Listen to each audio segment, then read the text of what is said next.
Hei, hei, hei. Nochmal ordnen. Hallöchen, hier ist Nina vom Ludus Tarot und ich freue mich, dass du meinen Kanal gefunden hast oder schon länger dabei bist. Hier gibt es jetzt eine Kartenlegung.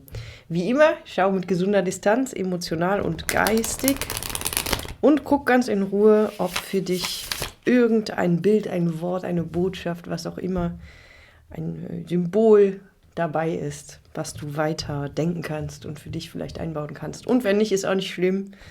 Kartenlegungen sind ein ganz offenes Format. Und ich gucke einfach, was passiert, wenn hier mehr oder weniger zufällig irgendwelche Karten fallen und welche Geschichte sich ergibt. Noch ergibt sich nichts.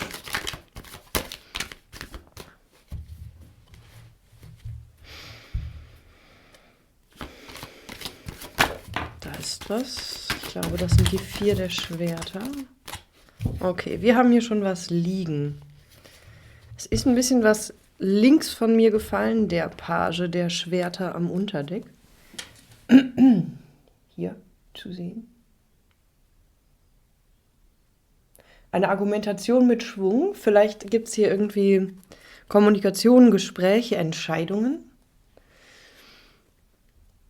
Wir haben hier, also Page der Schwerter ist eine interessante Figur. Also man sieht hier diese übermenschliche Größe. Also ich interpretiere das immer so, dass es sich um ein Aufschwingen, es sieht ja aus wie so ein Aufschlag, auch beim Tennis zum Beispiel.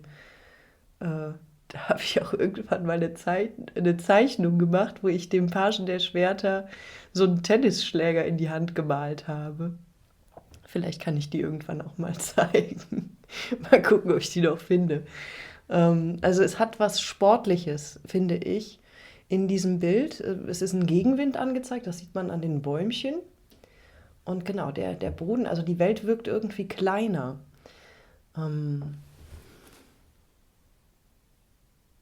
Hier wird auch ein Nebel zerschlagen. Das haben wir bei diesen besonderen Figuren in Bezug auf die Schwerter häufig. Vielleicht ist es die Zerstörung einer Illusion. Also vielleicht geht hier auf eine gesunde Weise irgendein Luftschloss auseinander. Jetzt haben wir auf der linken Seite 2 Karten. Die 4 der Schwerter und die 5 der Stäbe. Während hier Radau ist, wenn du hier gemeint bist, bist du besonnen und ja, 4 der Schwerter. Das ist natürlich etwas, was der Page der Schwerter entweder zu lernen hat oder auf seinem Weg schon eingepackt hat. Hier ist Konflikt, also hier ist irgendwie Gewirbel, hier gibt es irgendwo einen Punkt, wo du dich einklinken könntest, aber du tust es nicht. Du tust es nicht. Du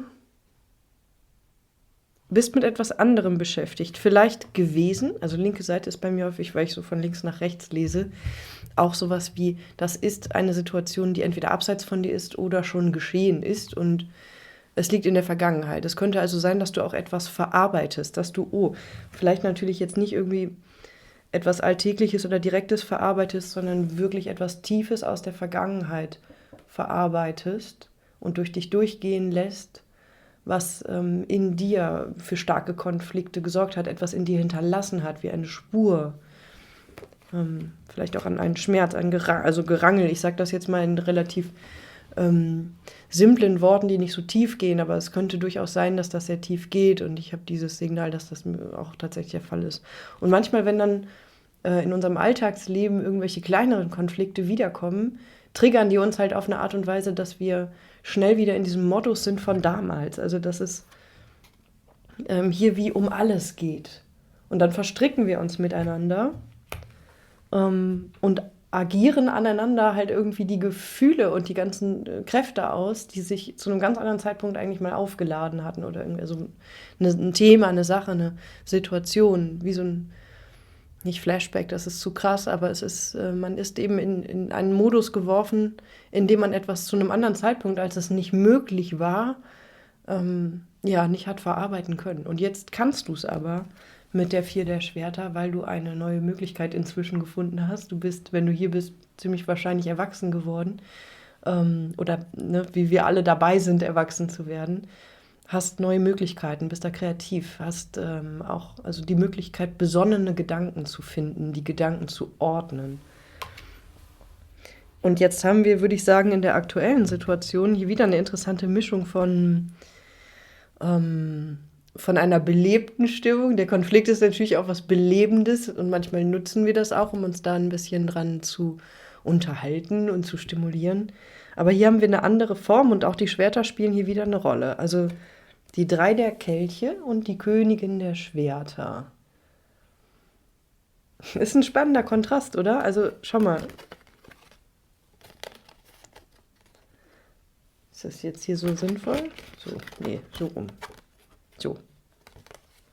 Wenn wir hier sagen könnten, in der Vergangenheit haben vielleicht möglicherweise ähnliche Kräfte dafür gesorgt oder dazu beigetragen, dass du dich in Konflikte gebracht oder hast verstricken lassen, in irgendwas hast hineinziehen lassen. Und dass es für dich extrem stark darauf ankommt oder ankam, dich herauszuziehen und von der Situation Abstand zu gewinnen und für dich zu sein, dich vielleicht auch so ein bisschen abzukapseln und zu isolieren. Das ist natürlich auch der Preis, den man zahlt für diese meditative 4 der Schwerter-Situation. Ist nichts verkehrt mit, aber es geht hier natürlich auch darum, sich auch wirklich Zeit zu nehmen, um hier wirklich einen neuen Gedanken auszubrüten, mehr oder weniger. Und hier mit der 3 der Kelche haben wir natürlich auch wieder eine gemeinschaftliche Situation, eine Kontaktsituation.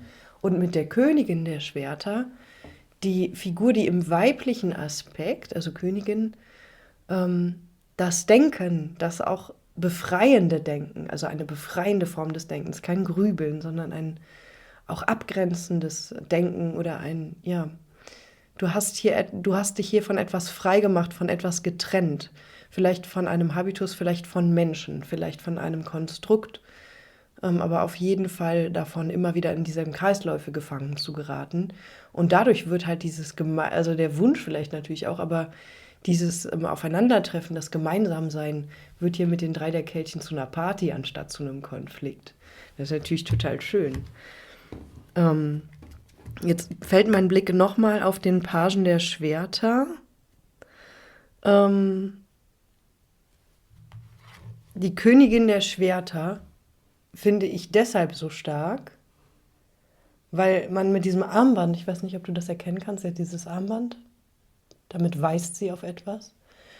Vielleicht weist sie dir auf die Möglichkeit, anstatt halt zu streiten, zu feiern. Aber es ist auch das Verweisen, also es ist noch eine Spur dessen da, was sie alles durchmachen musste, um auf diesen Thron zu steigen, um in diese Position zu geraten, sich auch wirklich derart befreien zu können.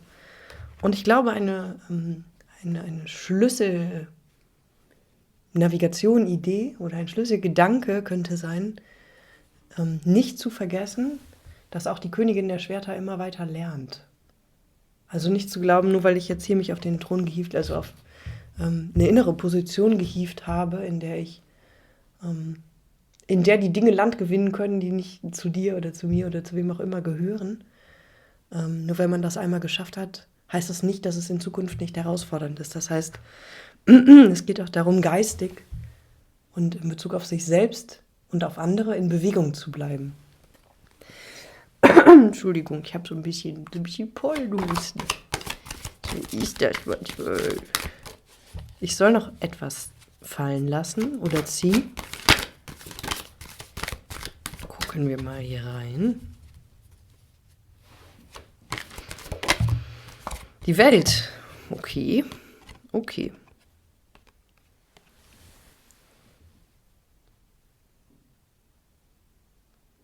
Abschluss oder Anfang eines neuen Zyklus. Die Welt, also es geht hier um was wirklich ganz Neues, um ein ganz neues Lebensgefühl.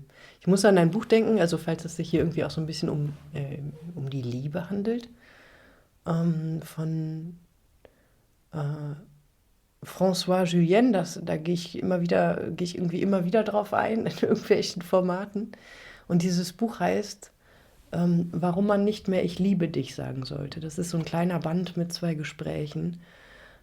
mit ihm, also diesem französischen Philosophen François Julien. Und es gibt eine Stelle, wo er davon spricht, dass wenn eine bestimmte Liebe in das Leben tritt, dass man dann einerseits aus den Angeln gehoben wird und dass dann ein zweites Leben beginnt. Also wirklich der Beginn eines zweiten Lebens, eines neuen Lebens.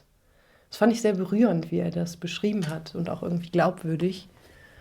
Und ich habe hier den Eindruck, als wäre es sowas wie ein unscheinbares Scharnier, eine unscheinbare Sache, eine vielleicht in einer bestimmten Situation eine Entscheidung, etwas nicht so zu machen wie zuvor. Nicht die Dinge gleich anzugehen, wie es sich vielleicht immer wiederholt hat in deinem Leben, sondern ja, nicht eine Mikroentscheidung, aber es ist wie, weißt du, hier ist so diese Möglichkeit, und die ist auch irgendwie anziehend, die hat eine Gravitation, wieder irgendwie so mit einzusteigen in etwas, in irgend so ein Game, also in ein Spiel, ein soziales Spiel. Oder ein Gedankenspiel, dich gedanklich auch vielleicht in irgendetwas hineinwirbeln zu lassen. Vielleicht auch sowas wie Limerenz, also dass man sich Luftschlösser von irgendwelchen Situationen baut. Also das lockt, das reizt dich. Das ist auch vielleicht eine, ja, wie gesagt, Stimulation auf eine Art. Aber da du das inzwischen oft genug durchgemacht hast, erkennst du, ja, da ist was. Und du hast aber, du hast ein inneres Signal, auf das du hörst. Oder du bekommst eine Botschaft, die du mit einbringen kannst in deinen Gedankengang, in deine Entscheidungsfindung, wie du damit umgehst, dass hier was lockt. Und du traust dich darauf zuzugehen, dir das anzugucken, aber kurz vorher schwenkst du ab und gehst in eine andere Richtung. Und in dieser Richtung können sich Dinge anders zeigen. Und mit anderer Richtung meine ich nicht, dass du von der Situation Abstand nimmst, sondern dass du von deiner Reaktion Abstand nimmst, die du normalerweise hast in Bezug auf so etwas. Was auch immer es ist, ich kann es wirklich kaum sagen. Es kann was mit einem Menschen sein, es kann was ja, mit einer Art von Reaktion. Also wie reagierst du auf zum Beispiel ein Angebot oder wie reagierst du ja, auf irgendetwas, was neu in dein Leben kommt, also was auf dich zukommt, was erscheint, was passiert, was dich aber an etwas erinnern lässt. Und du hast halt diese Möglichkeit zu sagen, naja, ich erkenne, ich könnte es jetzt so machen wie früher, aber ich mache es nicht wie früher. Ich mache diesen Fehler nicht nochmal. So weit bist du eben jetzt als Königin der Schwerter. Und wie es nun mal so ist, weil ich glaube, Entwicklung verläuft halt irgendwie eher in Spiralen als in Zyklen, die sich halt richtig abschließen. Aber wir kommen immer wieder an ähnlichen Dingen vorbei und wir haben uns aber verändert. Es hat sich schon etwas verschoben. Das sieht man manchmal gar nicht so genau, aber es ist zu spüren. Und spätestens dann, wenn du wirklich bemerken kannst, wenn du mitkriegst, dass du anders reagieren kannst auf etwas, dass du etwas ein bisschen anders machen kannst, leitest du einen wirklich neuen Kreislauf auf einer neuen Ebene ein. Also eine neue Sicht entsteht, auch mehr Überblick. Das ist echt cool.